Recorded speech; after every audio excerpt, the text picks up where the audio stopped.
Hi, ನಾನು ನಿಮ್ಮ ಸೌಜನ್ಯ, ಉತ್ತರ ಕರ್ನಾಟಕ ಧಾರವಾಡದವಳು. ಬರ್ರಿ, ಈಗ ಬಿಸಿ ಬಿಸಿ ಮ್ಯಾಗಿ ಡಿಫ್ರೆಂಟ್ ಸ್ಟೈಲ್ದಲ್ಲಿ ಯಾವ ರೀತಿ ಮಾಡೋದು ಅಂತ ತೋರಿಸ್ತಾ ಇದ್ದೀನಿ. ಅದಕ್ಕೆ ಬೇಕಾಗಿರೋ ಸಾಮಗ್ರಿಗಳನ್ನು ಸಹ ನೋಡೋಣ. ಅದಕ್ಕೆ ದೊಡ್ಡ ಪ್ಯಾಕೆಟ್ ಒಂದು ಮ್ಯಾಗಿ ತೊಗೊಂಡಿದ್ದೀನಿ. ಹಾಗೂ ಅದಕ್ಕೆ ಬಟರ್ ಬೇಕ್ರಿ, ನಂದಿನಿಯವರ ಬಟರ್, ಆಮೇಲೆ ಸೋಯಾ ಸಾಸ್, ಆಮೇಲೆ ಕಿಸಾನ್ ಅವ್ರದ್ದು ಟೊಮೆಟೊ ಕೆಚಪ್, ಒರೆಗ್ಯಾನೋ, ಚೀಸ್, ತುಪ್ಪ ಮತ್ತು ಕೊತ್ತಂಬರಿ, ಕರಿಬೇವು, ಹಸಿಮೆಣಸಿಕಾಯಿ ಮತ್ತು ಬೆಳ್ಳುಳ್ಳಿ, ಅಲ್ಲ ಮತ್ತು ಸ್ವಲ್ಪ ಲೆಮನ್ ಜ್ಯೂಸ್. ಇವೆಲ್ಲ ಇವತ್ತಿನ ಮ್ಯಾಗಿಗೆ ಬೇಕಾಗಿರೋ ಸಾಮಗ್ರಿಗಳು. ಈಗ ಪ್ಯಾನ್ ನಾನು ಹೀಟ್ ಮಾಡೀನಿ ರೀ. ಅದ್ರೊಳಗೆ ಬಟರ್ ಹಾಕಿದ್ದೀನಿ, 1 ಸ್ಪೂನಷ್ಟು, 2 ಸ್ಪೂನಷ್ಟು ತುಪ್ಪ ಹಾಕೇನಿ ರೀ. ಎಲ್ಲ ಕರಗಬೇಕು ನೋಡ್ರಿ, ಅದು ಚಂದ ಕರಿಗಾದ್ಮ್ಯಾಗ ನಾನು ಮ್ಯಾಗಿಯನ್ನು ಅದ್ರಲ್ಲಿ ಹಾಕಿ ಚಂದ ಫ್ರೈ ಮಾಡ್ತೀನಿ ರೀ. ನೋಡಿರಿ, ಇಷ್ಟು ಚಂದ ಫ್ರೈ ಮಾಡ್ಬೇಕಲ್ಲ, ಸ್ವಲ್ಪ ಬ್ರೌನ್ ಕಲರ್ ಆಗಬೇಕ್ರಿ. ಇವಾಗ ಹಂಗೆ ಫ್ರೈ ಮಾಡಿಕೊಂಡು ಅದನ್ನು ಒಂದು ಪ್ಲೇಟ್ನಾಗ ತಕ್ಕೊತೀನಿ ರೀ. ಮತ್ತು ಅದೇ ಪ್ಯಾನ್ಯಾಗ ಮತ್ತು ನೆಕ್ಸ್ಟ್ ಪ್ರೊಸೀಜರ್ ಏನು ತೋರಿಸ್ತೀನಿ ನೋಡಿರಿ. ಇದು 2 ನಿಮಿಷದಾಗ ಮಾಡೋ ಮ್ಯಾಗಿ ಅಲ್ಲ, ಇದು 4 ನಿಮಿಷದಾಗ ಮಾಡೋ ಮ್ಯಾಗಿ. ಕರೆ ಟೇಸ್ಟ್ ಮಾತ್ರ ಆಂಗ್ಲೋ ಇಂಡಿಯನ್ ಅಂತ ಹೇಳ್ಬೇಕು ನೋಡಿರಿ. ಈಗ ಮತ್ತೇನು ಮಾಡ್ತೀನಿ ರೀ, 2 ಚಮಚ ತುಪ್ಪ ಹಾಕ್ತೀನಿ. ಎಷ್ಟು ತುಪ್ಪ ಹಾಕತ್ತೀರಿ, ಎಷ್ಟು ಬಟ್ರ್ ಹಾಕತ್ತೀರಿ ಅನ್ನೋಕೆ ಹೋಗ್ಬೇಡ್ರಿ. ಈಗ ಸ್ವಲ್ಪ ಜೀರಿಗೆ ಹಾಕೀನಿ ನೋಡಿರಿ. ಜೀರಿಗೆ ಹಾಕಿ ಹಸಿಮೆಣ್ಸಿಕಾಯಿ, ನಿಮ್ಗೆ ಎಷ್ಟು ಖಾರ ಬೇಕಾ ಅಷ್ಟು ನೋಡ್ಕೊಂಡು ಮಾಡ್ಕೊರಿ. ಮಕ್ಕಳಿಗೆ ಮಾಡುವಾಗ ಮೆಣಸಿನ್ಕಾಯಿ ಹಾಕಬೇಡ್ರಿ. ಮತ್ತು ಬೆಳ್ಳುಳ್ಳಿ ಸ್ವಲ್ಪ ಹಾಕೇನಿ, ಕರಿಬೇವು, ಕೊತ್ತಂಬರಿ ಹಾಕಿ ಚಂದ ಫ್ರೈ ಮಾಡ್ಬೇಕು ನೋಡಿರಿ. ಸಣ್ಣ ಉರಿ ಇಟ್ಕೋರಿ, ಮತ್ತು ಜೋರು ಉರಿ ಇಟ್ರಿ ಹೊತ್ತಿ ಹುರ್ಕಡ್ಲ್ಯಾಗ ಹೋಗ್ಬಿಡ್ತೈತೆ ರೀ ಎಲ್ಲ ಮಸಾಲೆ. ಈಗೇನು ಇದು ಆಂಗ್ಲೋ ಇಂಡಿಯನ್ ರೀ. ಇದು ಈಗೇನು ಮಾಡ್ತೀನಿ ಅಂದ್ರೆ 1 ಸ್ಪೂನ್ನಷ್ಟು ಸೋಯಾ ಸಾಸ್ ಹಾಕ್ತೀನಿ ರೀ.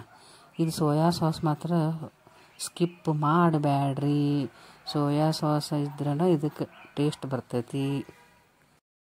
ಈಗ ಸೋಯಾ ಸಾಸ್ 1 ಸ್ಪೂನ್ ಹಾಕಿ ಚಂದ ಅಳಗಾಡಿಸ್ಬೇಕ್ರಿ. ಆಮೇಲೆ ಟೊಮೆಟೊ ಕೆಚಪ್ ಅಥವಾ ಏನು ಸಾಸ್ ಇದ್ರೆ ಸಾಸ್ ಹಾಕಿರಿ, ಕೆಚಪ್ ಇದ್ರೆ ಕೆಚಪ್ ಹಾಕಿರಿ.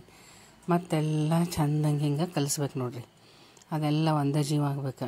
ಮಸಾಲೆ, ಒಗ್ಗರಣೆ ಹಾಕಿದ ಮಸಾಲೆ, ಹುರಿದ ಮ್ಯಾಗಿ. ಈಗ ಅದಕ್ಕೆ ತಕ್ಕಷ್ಟು ನೀರು ಹಾಕೀನಿ ರೀ. ಇಲ್ಲಿ ನಾನು 2.5 ವಾಟಿ ನೀರು ಹಾಕೀನಿ. ಮತ್ತು ಮಸಾಲ ಮ್ಯಾಗಿ ಮಸಾಲೆ ಇರ್ತೈತಲ್ಲ ರೀ, ಅದನ್ನು ಹಾಕೀನಿ ನೋಡಿರಿ. ಇದನ್ನು ಚಂದ ಮತ್ತು ಕಲಿಸ್ಬೇಕು ನೋಡಿರಿ, ಒಂದೇ ಜೀವ ಆಗ್ಬೇಕದು. ಈಗ ಒರೆಗ್ಯಾನೋ ಹಾಕೀನಿ ರೀ. ಇದು ಸ್ಕಿಪ್ ಮಾಡಬೇಡ್ರಿ. ಇದನ್ನು ಸ್ವಲ್ಪ 2-3 ಪಿಂಚದಷ್ಟು ಹಾಕ್ರಿ ಸಾಕು. ಮತ್ತು ಚಂದ ಕಲಿಸಿ ಕುದಿಯಾಕೆ ಬಿಟ್ಟುಬಿಡ್ರಿ. ಈಗ ಮ್ಯಾಗ್ ಟೋಪನ್ ಮುಚ್ಚಿ ಕುದಿಲ್ಲ. ಹಾ ರುಚಿಕರವಾದ ಆಂಗ್ಲೋ ಇಂಡಿಯನ್ ಮ್ಯಾಗಿ ರೆಡಿ ನೋಡಿರಿ. ಕೆಲವೊಬ್ರಿಗೆ ಉದುರು ಬೇಕಂತಾರೋ, ಕೆಲವೊಬ್ರು ಹಿಂಗೆ ಜ್ಯೂಸ್ ಟೈಪ್ ಇರ್ಬೇಕಂತಾರೋ, ಕೆಲವೊಬ್ರು ತಿಳು ಬೇಕಂತಾರೋ. ಅದ್ರ ಪ್ರಕಾರ ನೀವು ನೀರು ಹಾಕೋರಿ. ನಾ ಇಲ್ಲಿ ಭಾಳ ತಿಳು ಇಲ್ಲ, ಭಾಳ ಉದುರು ಇಲ್ಲ, ಮಧ್ಯಮ ಮಾಡೀನಿ ರೀ. ಈಗ ನಾನು ಅರ್ಧ ಹೋಳ್ನಷ್ಟು ಲಿಂಬೆ ಹಣ್ಣು ರಸ ಹಾಕೀನಿ ನೋಡಿರಿ. ಇದಕ್ಕೆ ಲಾಸ್ಟ್ ಹಾಕ್ಬೇಕ್ರಿ ಇದನ್ನು. ಈಗ ಚೀಸ್ ಹಾಕೀನಿ ನೋಡ್ರಿ. ನಾ ಸ್ಲೈಸ್ ಇರ್ತಾವಲ್ಲ ಚೀಸದ, ನೀವು ಮೊಜಾರೆಲ್ಲ ಚೀಸ್ ಹಾಕಿರಿ, ಸ್ಲೈಸ್ ಹಾಕಿರಿ, ಗ್ರೇಟೆಡ್ ಹಾಕಿರಿ, ನಿಮ್ಮಲ್ಲಿ ಯಾವುದೈತೆ ಇದು ಮಾತ್ರ ಸ್ಕಿಪ್ ಮಾಡಬೇಡ್ರಿ. ಹಾಕಿ ಉರಿ ಬಂದ್ ಮಾಡಿ, ಗ್ಯಾಸ್ ಬಂದ್ ಮಾಡಿ, ಮ್ಯಾಗ್ ಮುಚ್ಚಳ ಮುಚ್ಚಿ ನೋಡ್ರಿ. ತೆಗಿಬೇಕು ಈಗ 1-2 ನಿಮಿಷ ಆದ ಕೂಡಲೇ. ರುಚಿಕರವಾದ Anglo Indian Maggi ready to eat. ನೀವು ಒಂದ್ಸಲ ಟ್ರೈ ಮಾಡ್ತೀರಿ. ಟ್ರೈ ಮಾಡೇ ನೋಡಿರಿ, ಬಿಡಬೇಡ್ರಿ. ಅವೆಲ್ಲ ಸಾಮಾನು ತರಿಸಿಟ್ಕೊಂಡು ಮ್ಯಾಗಿ ಮಾಡಿ ಎಲ್ಲ ಮನೆ ಮಂದಿ ಕೂತು ಸವಿರಿ. ಮತ್ತು ಹೆಂಗಾಗೈತೆ ಅನ್ನೋದು ನನಗೆ ಕಮೆಂಟ್ ಮಾಡಿ ಹೇಳ್ರಿ. ಒಬ್ಬರು ಕಮೆಂಟ ಮಾಡೋಂಗಿಲ್ಲಲ್ರಿ. ಕಮೆಂಟ್ ಮಾಡಿರಿ, ಸುಧಾರಣೆ ಮಾಡ್ಕೊತೇನೆ ನಾನು, ನೀವು ಕಮೆಂಟ್ ಮಾಡ್ರಿ.